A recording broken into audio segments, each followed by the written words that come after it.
Hey everybody, and welcome back to another episode of Triple Ball Breakdown. Alright, so we got a fun episode today. Today is Sunday, so yeah, football's going on today, but we're not going to be doing football today, as you can see on the title of today's episode. Today we are talking about one interesting thing that happened to every single NBA team this offseason.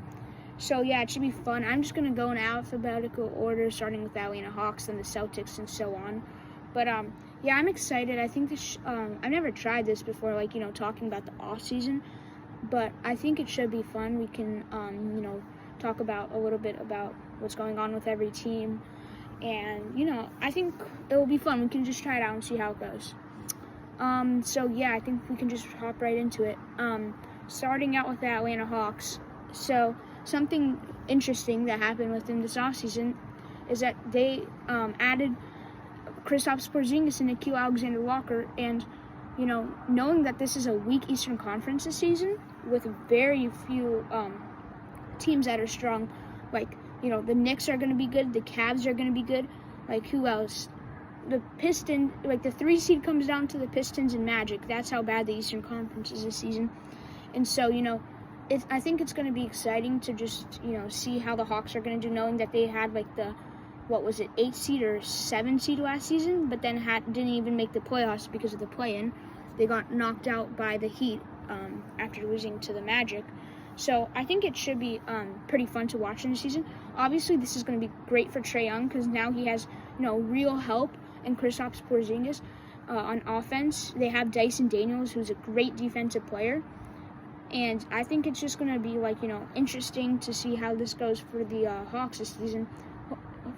If I'm the Hawks right now, I'm hoping to get a good 5 seed out in the Eastern Conference because the other good teams are better than me because the Hawks are probably not going to be on the same tier as the Magic or Pistons, but they're still probably going to be a tier above the Bulls and the Bucks and all the other teams out in the Eastern Conference this season.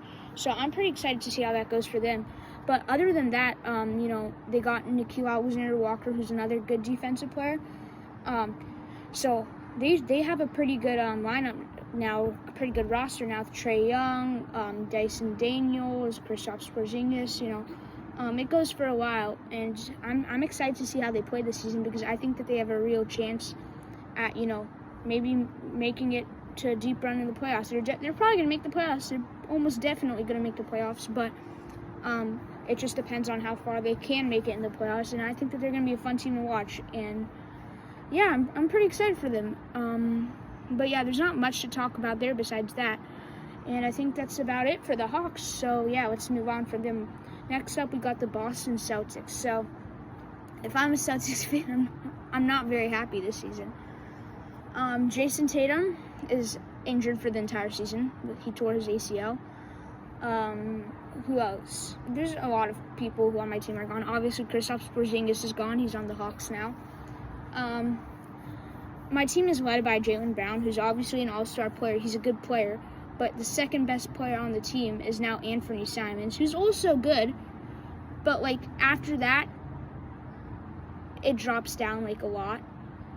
There's not much talent on this team this season like there was last season. If you look at their lineup last season, you could go through everybody on their entire roster, and everybody had some strength and limited weaknesses, to where now it's they have maybe one player who is at an all-star level, or one player who's good at multiple things.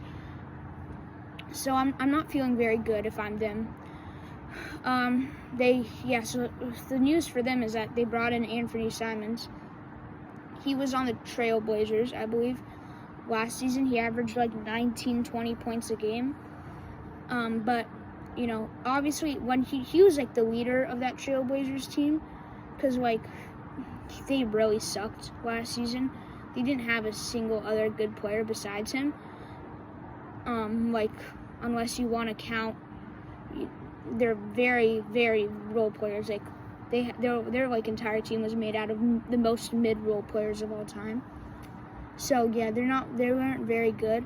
I don't think that there's much for the Celtics this season. Anthony Simons, he's not going to be averaging 19 or 20 points a game now that he has to share the ball with Jaylen Brown.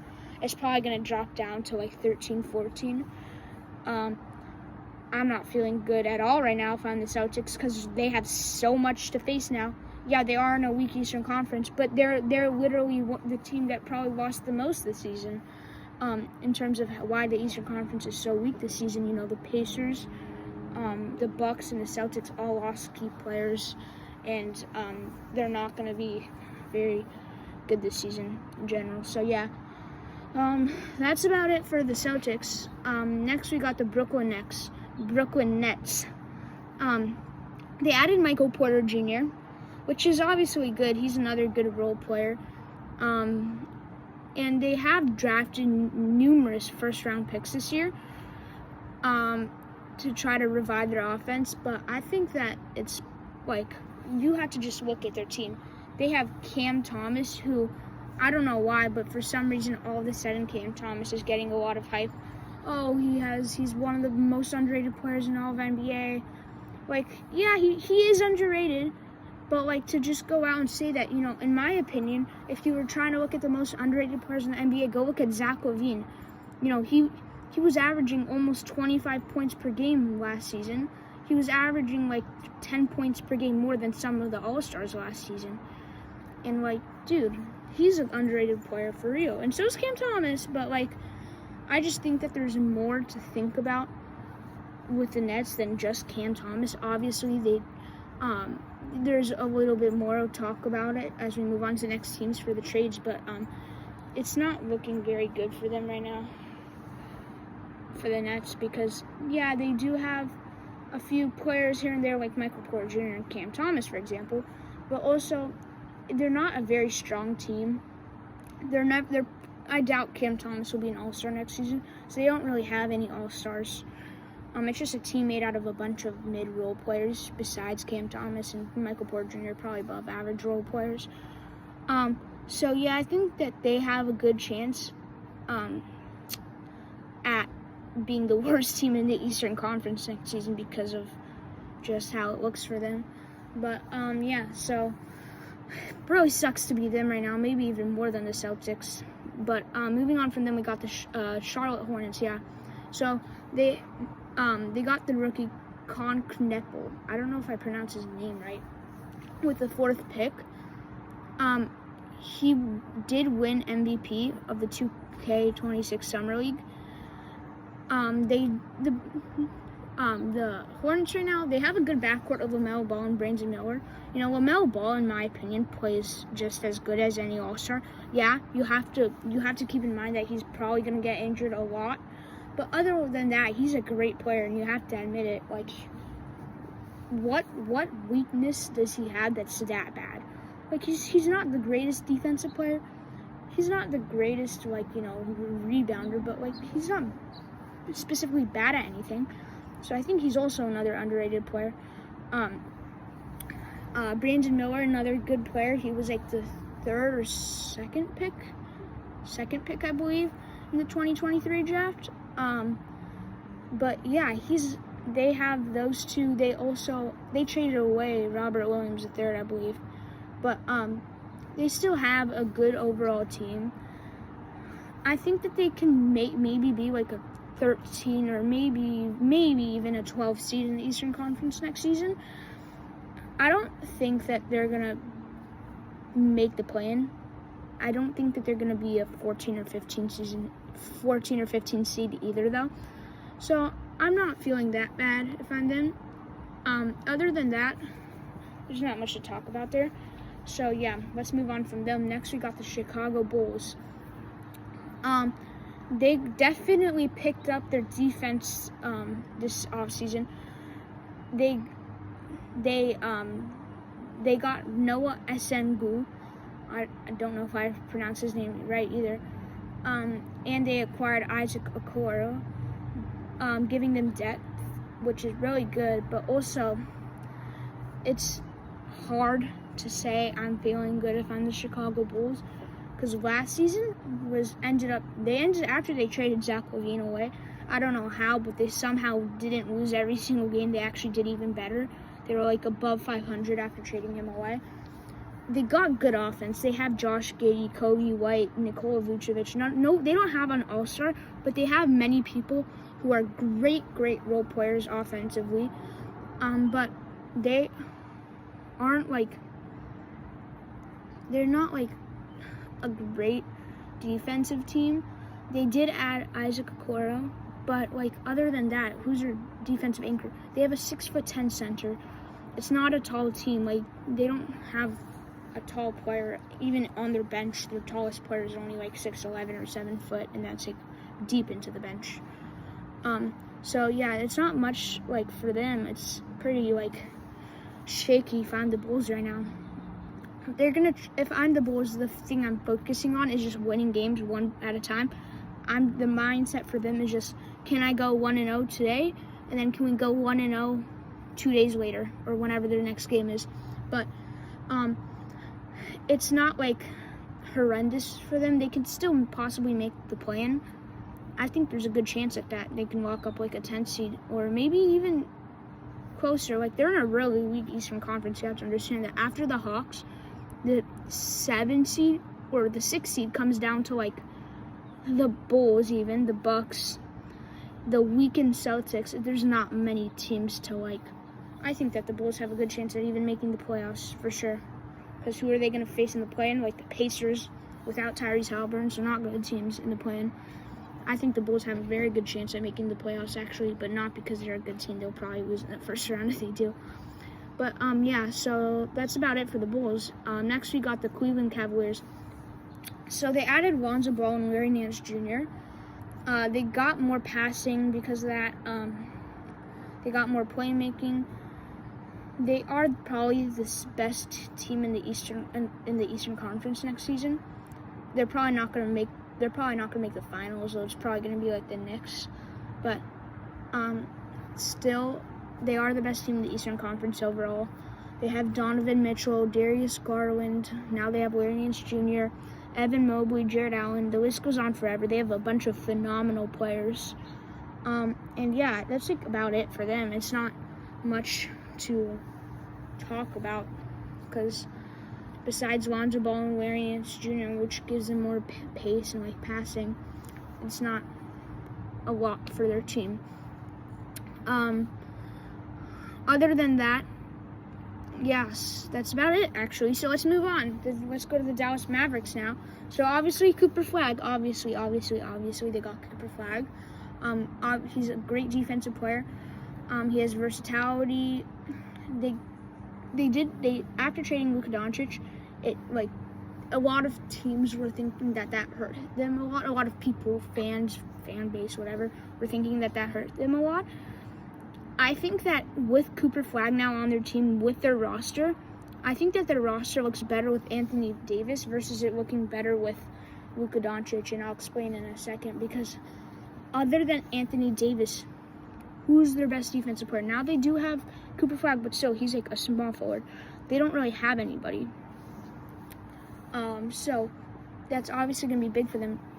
Kyrie Irving is going to be out for a while. I don't know how long. I think he's coming back mid-year.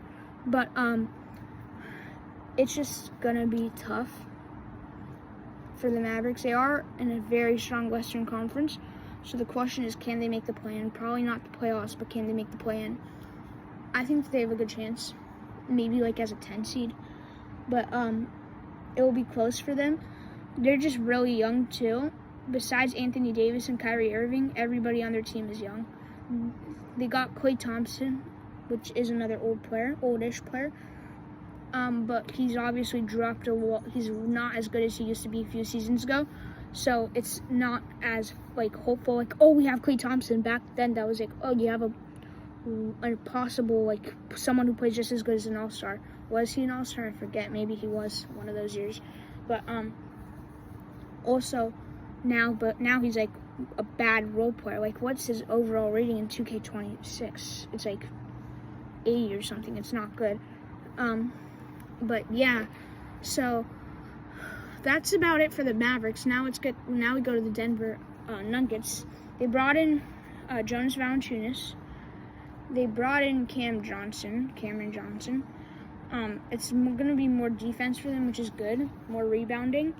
that's gonna put a good big behind Nikola Jokic, because who was their secondary center last season? It was like DeAndre Jordan, but like he's old now. So, you know, it adds depth to their lineup to bring in Jonas Valanciunas and Cameron Johnson, but it's still not like, they're not like great players, but it's still better. Like they took away, they traded Michael Porter Jr. and got back those two players, was like the overall status for their offseason. They got a few other little things like drafting, but whatever. It's like, was that worth it, Michael Porter Jr. for those two players? I think it was definitely worth it. You can even say, was Michael Porter Jr. worth for Cam Johnson? I think it possibly even was.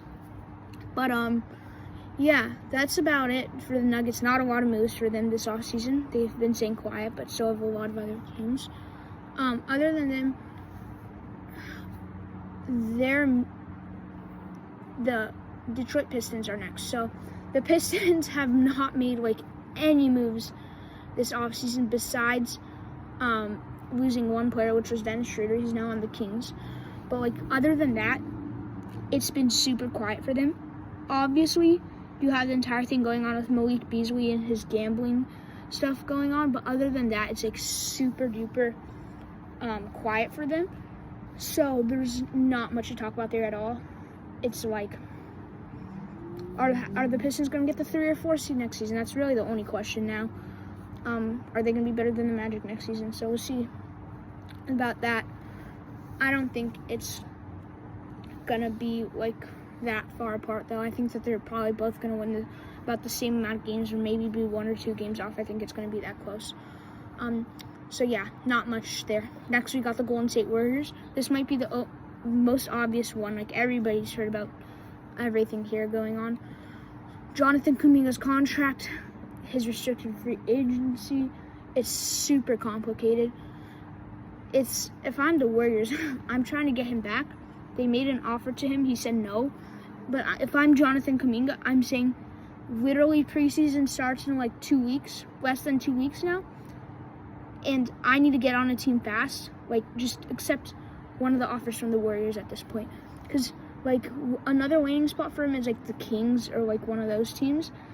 But he needs to, like, move fast, because he might not even be in the NBA to start out the season or for the entire season if he doesn't make up his mind and just go somewhere already.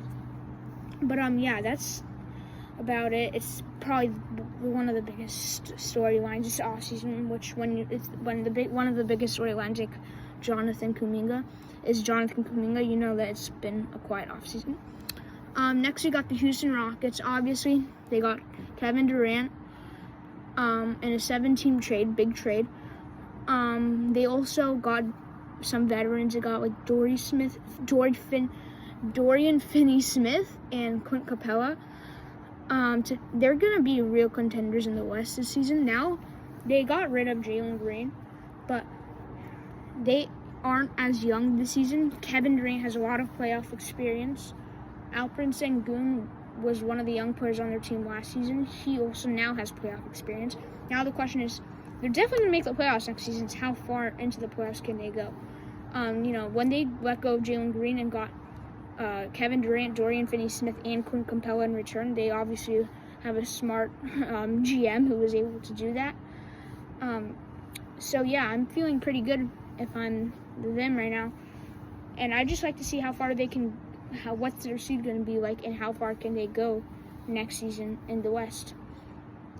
Yeah, so moving on from that, we got the Indiana Pacers. Not a lot going on there besides little things. Tyrese Halliburton's obviously going to be out all of next season. They got rid of Miles Turner. They basically are going to be led by Pascal Siakam, Andrew Nembhard, and Aaron Nesmith, which is kind of funny because, like, Tyrese Halliburton was their main player last season. Those were all, like, his little role players. But now it's just funny to think that, like, they're going to be leading the team. Pascal Siakam is probably going to be leading the team the most. But they're not going to have a single chance at making the playoffs next season, even though they're in a Super League Eastern Conference. Because they don't have that, like, witchcraft from Tyrese Halliburton to win anymore. But it's just, I think that they're going to probably get like a 12 seed next season. I think that they are still a good team, but they're kind of like the Bulls now. They don't have a superstar, but they have a bunch of mid-role players. Good role players, actually. But almost even all-stars, almost. Maybe at their peak, they're all-stars. But it's not much. So, yeah, that's about it there. And moving on from that, we got the Los Angeles Clippers. They re-signed James Harden and also added Brook Lopez, which is big. Adding Brook Lopez. So that obviously, it makes their offense, deeper with adding Brook Lopez. But now, I have a question. Who do they start? Brook Lopez or Ivica Zubac? But a lot of people are saying, obviously, Zubac. But I actually don't think so. I think he's a very overrated player in the NBA. He's not very good offensively, and he's pretty mid defensively, in my opinion. I don't think that they start him next season. I think that they start the veteran Brook Lopez over him, and then they try to go for like a 4 or 5 seed next season. It would be better if they can go for a 3 or 4 seed, because then they can be the better team in their first round matchup for the playoffs. And I think that's definitely what they want. So if I'm the Clippers, I'm starting Brook Lopez, and I'm trying to go deep. Obviously, I'm trying to go deep into the standings. Obviously, the entire Kawhi Leonard thing going on with aspiration and everything, I'm not going to talk about that because there's not much to talk about there. Steve Ballmer and him may or may not be, sneaking more money to him. Whatever. Point is that that's about it going on for the Clippers. Now we have the Lakers. So they kept LeBron and they added Jake LaRavia, who was very good to end the season with the Kings last season. But the big narrative is that they added DeAndre Ayton.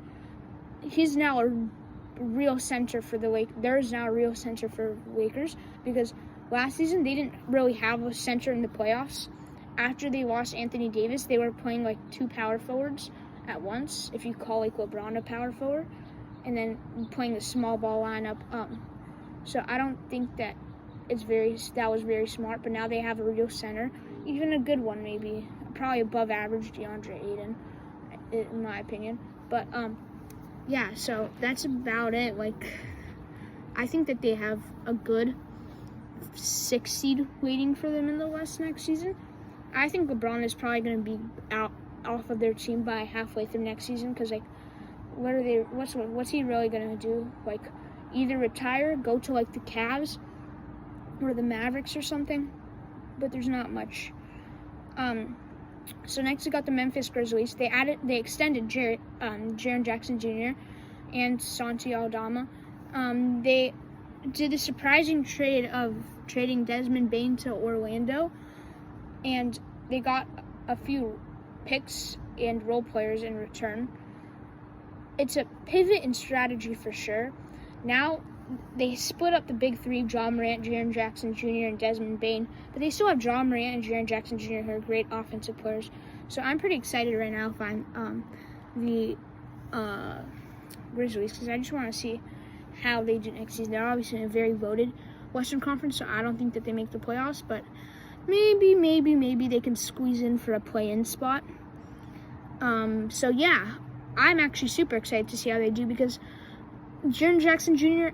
is a great defensive player, a good offensive player. Ja Morant is a great offensive player, and I think that now that they kind of, they made space for offense, because if you're on a good offensive team, you can't be sharing. Imagine if you're looking at an all-time offensive starting lineup, like Steph Curry at the 1, Michael Jordan at the 2, LeBron at the 3, maybe Tim Duncan at the 4, and Shaq at the 5. Imagine how much chaos a team like that would be. A lot of people are like, this would be the best team of all time. Yeah, okay, maybe. But also, imagine how pissed all those teammates would be at each other because they're all getting nobody's there who's going to share the ball. It's going to be 5 assists per game in a 48-minute game because nobody's going to be passing the ball. And so that was it was not obviously that bad, but like obviously they had to share the ball between Jaren Jackson Jr., John Morant, and Desmond Bane last season, but now it's only Jaren Jackson Jr. and John Morant. So I think it's definitely going to be better for the offense, and I think it's going to be easier, especially on those two now, to be able to run the offense. John Morant will run the offense. Jaren Jackson Jr. will help out. And I think that if they can both stay healthy throughout the season, then the Grizzlies have a real chance at making the play-in. And if that's the best thing that they can do, making the play-in, then that's what they want to do. They want to make the play-in. They just want to do the best that they can. So yeah, moving on from that, we got the Miami Heat. So the Miami Heat, Norman Powell is now on their team after the 3-team deal with the Clippers and whoever else was in that deal, I forget. But Tyler Hero is obviously getting the entire surgery after his injury, so he's going to be out for the first 8 weeks. He's going to be back in like mid-November. I just want to see how the Heat do without him.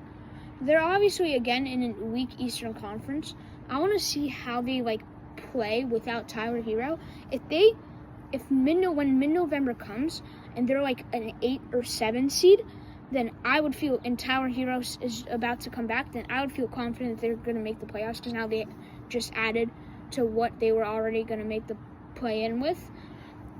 But if they are like a 13, 14, even 12 seed, then I'm not feeling so, when they add Tyler Hero back, I'm not feeling so good. That's obviously there.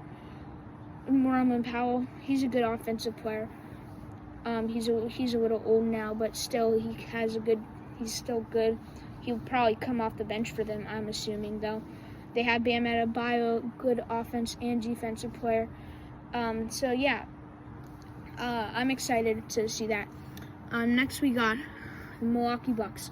So they signed Miles Turner in free agency. They also waived Damian Lillard.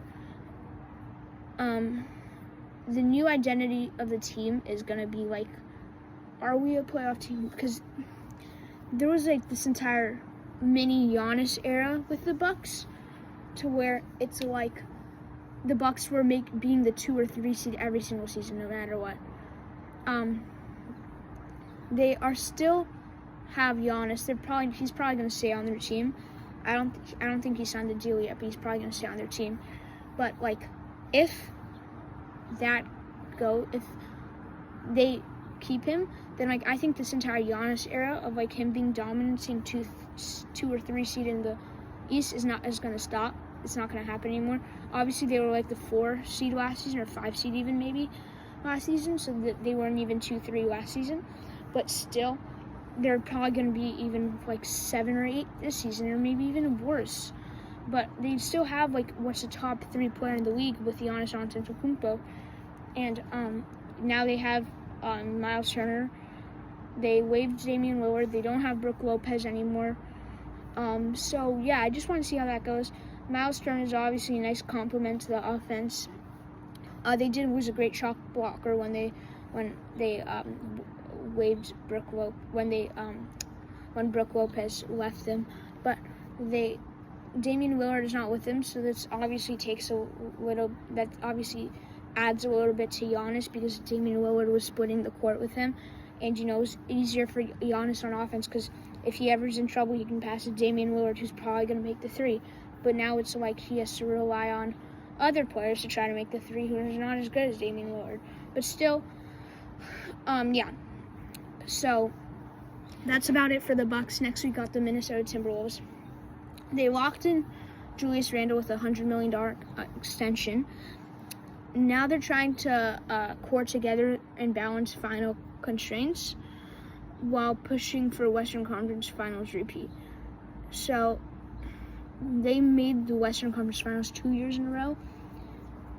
Both times they lost, though. Now they're going to try to, make it again, possibly. If I'm the Timberwolves, though, I'm really hoping for, a 3 or 4 seed. Because, obviously, now you're the better team in this first-round series. also that gives them confidence going in. They have Anthony Edwards, who's the best shooting guard in the league and one of the best players in the league at this point, a top 3 or 4 offensive player. So it's obviously, cool to see that. And then also Julius Randle is going to be there for help. They don't have Karl Anthony Towns, but they haven't had him for a while either. But still, I'm just excited to see how this goes. Is Mike Conley still on their team? I forget, but I think he's still on their team, right? Mike Conley. But obviously there's a lot going on there.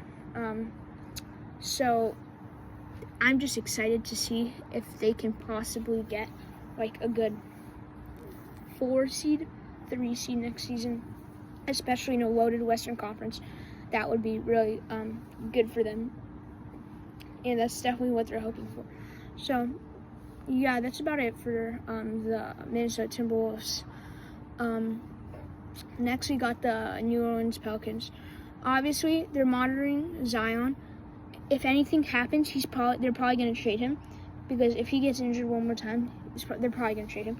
He doesn't have, he's so good when he plays, but he's also super inconsistent, because one night he'll drop 37, the next he'll drop 12. And it's they can't have that happening. So they obviously need a little bit more there. Yeah.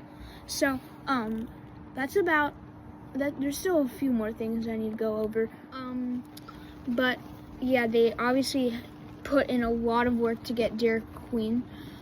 They also have a really good young core, and they're in a really tough Western Conference, but it's still at a point to where it's okay, we can see how this young core does this season, and then just hope that in the next few years we can become a playoff team as other teams get older, but now all of our players are still just starting to get into their prime. So yeah, that's how I'm feeling on the Pelicans. Next we got the New York Knicks. So stability is a story. Mikal Bridges just got an extension, but he's starting to lose his touch.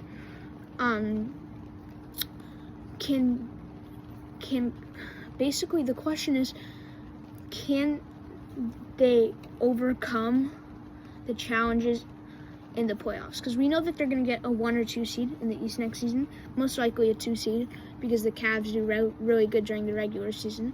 But it's whenever they get into the playoffs, I feel like it's the same thing every single season. They immediately just do really good out of nowhere, and they're getting taking out good teams. But then all of a sudden it's they kind of choke. And if you see last year, you're they didn't choke. They lost in 6 games against the Pacers. They weren't up 2-0 or anything. If anything, they sort of kind of got better at the end of the series. But they choked in the playoffs in general. It's coming into that Pacers game, into that Pacers series, they felt really good. And not if you know what Eye of the Tiger is, they didn't lose the Eye of the Tiger, but they kind of felt we have a chance at making the finals. This is good. And it quickly kind of just crumbled up out of nowhere. None of their players were hurt. The Pacers weren't 100% healthy. The Pacers, Tyrese Halliburton was dealing with some ankle issues, but nothing was nobody on the Pacers went out either. So it was 100% healthy. It wasn't 100% healthy, but it was a healthy series. But the Knicks kind of gave it away. I feel because I watched those games and I just saw plays where it was wow, they really should have scored there, or wow, they really should have gotten that stop there. It's just how I felt overall. And so if I'm the Knicks, can I get over that playoff hump and thrive in the playoffs, not just in the beginning, but all throughout. Once you take out the Pistons and Celtics, can we get over the Pacers? That was last season. And this season it will be after we take out this and this, can we get over this? Next we got the Oklahoma City Thunder. They signed a big extension with Shai Gilgeous-Alexander. It was a supermax. Their core is solid. It is very good, actually. Jalen Williams, Chet Holmgren, and Shai Gilgeous-Alexander are all are under 10 years in the league, and Chet Holmgren and Jalen Williams are only like the third and fourth season coming into this season. But they feel really good because, Jalen Williams is a great defensive player. Shai Gilgeous-Alexander is also a good defensive player. Chet Holmgren, same thing. They're all good at defense in reality. But then they are also all good at offense. So, they have the MVP. I'm just feeling good if I'm them because, they can prove stuff next season and be the first team in like 10 years, I think, or 7 years, whatever, to win back-to-back championships, because it hasn't happened since like the Warriors. So, there's no people are saying that there's no more dynasties anymore, but I don't believe that. I think that they can possibly, win again next season, win it all next season. But also, they still have they have a great young core, but they have veterans too. So they're not like completely young, like the Pistons or like something like that, to where it's the players that are older are all bench players. They have Alex Caruso, even Isaiah Hartenstein is a little bit older, but still, they don't have anybody who I feel like is a weakness, and I think that they can definitely get far, possibly even another championship next season. So yeah, that's about it for them. Next, we got the Orlando Magic. Obviously, they got Desmond Bane. They got 4 unprotected first-round picks and a pick swap in the deal. So that sends them up for a long-term push. I think that they try to get the 3 seed next season, and then they're going to be facing off in the first round. Well, let me explain this to you. Basically, there's going to be a big difference in the 3 and 4 seed next season in the Eastern Conference, because the teams that are competing for the 3 and 4 seed is the Magic and the Pistons. So whoever gets a 4 seed is going to be playing the Hawks. Whoever gets a 3 seed is going to be playing the Bulls, the Bucks, the Celtics, etc. They want to be playing the Bulls, the Bucks, the Pacers, whatever, etc., over playing the Hawks, because you don't want to play the Hawks. They're still probably going to win against the Hawks, but you don't want to play them. You don't want to take that chance. So I say that they basically, try to lock in that 3 seed next season. Try to get like a good start to the season, because you don't want it to come down to the last 2 games of the season where it's like, okay, if we win this game, but they win that game, but then we lose this game, but then they win that game. It's just like, you don't want that. You just want to get out to like a really good start, maybe even a 1 or 2 seed start in the season. Like, they want to get out to like a 20-5 start, which sounds hard, but that's what they want. And then from there, they walk in the 3 seed, then they don't need to worry about anything else. So, yeah, that's about it for the Magic. Next, we got the 76ers. They don't have like any big additions or anything like that, so that's not what I'm going to talk about with them. But I'm going to talk about like how I feel about them going into the season. They have Tyrese Maxey, Joel Embiid, and Paul George.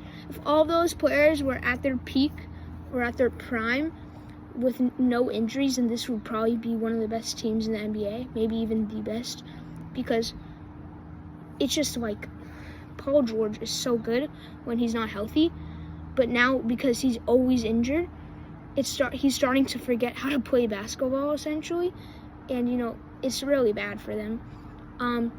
Also, next they got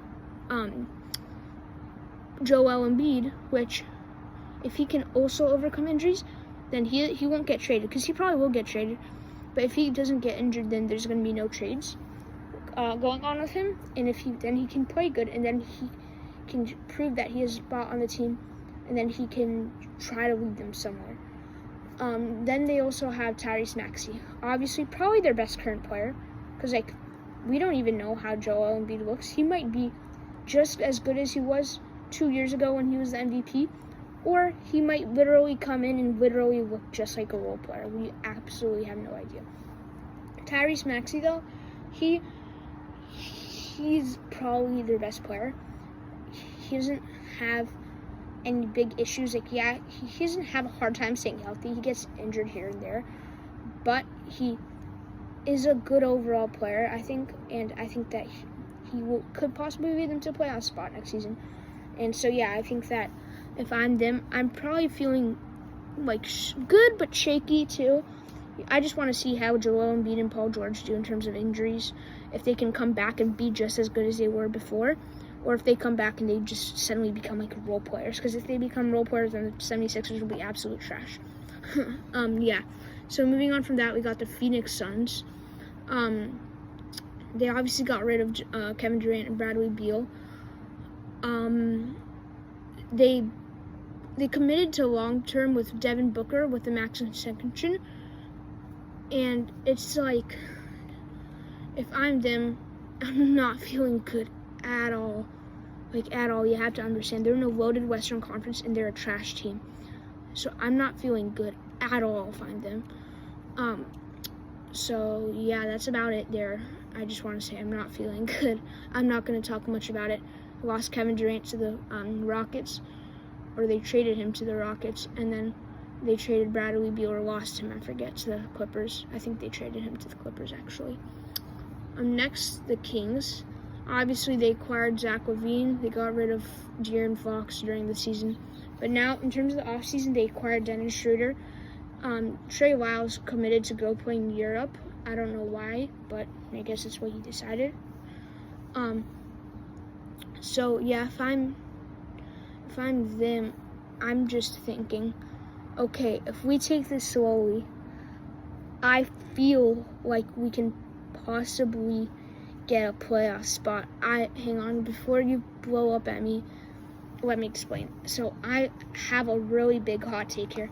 I have a hot take that the Kings possibly get a playoff spot or a play-in spot next season. People are like, no, Kings are going to get 14, 15 seed next season. Even Kings fans are saying that. But if you look at this, like, they have a good team. People are saying that they have a bad team and that it's old. Maybe in future seasons it won't look as bright for them. But, like, dude, they have Zach LaVine, DeMar DeRozan, and Domas Sabonis. Like, if you watch a game, this is also another team that needs to just think about, can we go 1-0 in every game?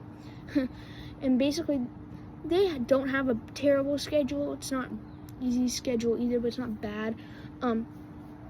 It's just, can we, like, win a game by game and then possibly make the playoffs? The teams that I don't think are making playoffs next season in the West are Pelicans, Suns. There's a few other teams. Grizzlies. I think that they're better than all three of those teams just right off the bat. So I don't think that you have to worry about getting like a 13, 14, 15 seed. And then I can go on, if I look at teams in the Western Conference, I can name a few more that I think that the Kings would do better than. And then when you eliminate it, it's like they get a 9 or 10 seed. And then if they can just have that one good game in the play, and then they make the playoffs all of a sudden. And yeah, so that's what I think about the Kings. Really big hot take there. So we'll see how it goes at the end of the season, see if I'm right or wrong. Next we got the San Antonio Spurs. They obviously they have Victor Wembanyama, great player. They have Dylan Harper now. They drafted him with like the second or third pick, whatever. Obviously, it's like they're in rebuild / retool mode, because Victor Wembanyama, De'Aaron Fox, Chris Paul, Dylan Harper, Devin Vassell, Stephon Castle. They have so many big names, hot names, that I think will all shine next season. So in the Western Conference, I think that they make the playoffs, honestly. Maybe like an 8 seed or something, 7 or 8 seed. But still, I think that they're good enough if they can stay healthy. Victor Wembanyama can stay healthy. If De'Aaron Fox can stay healthy, I think that they make the playoffs. So yeah, that's about it for them. Next we got the Toronto Raptors. They're trying to climb back via trades and drafts picks. So basically, they're in a really weak East, but still they're a team that I don't think makes the playoffs. It's just because, like, no matter whether they're in a weak East or not, it's just they have like so they have Scotty Barnes. They don't have Pascal Siakam, but they haven't had him for a while either. Like, they don't have much talent on their team. They don't have Fred Van Vliet anymore. I think that they're cooked, honestly.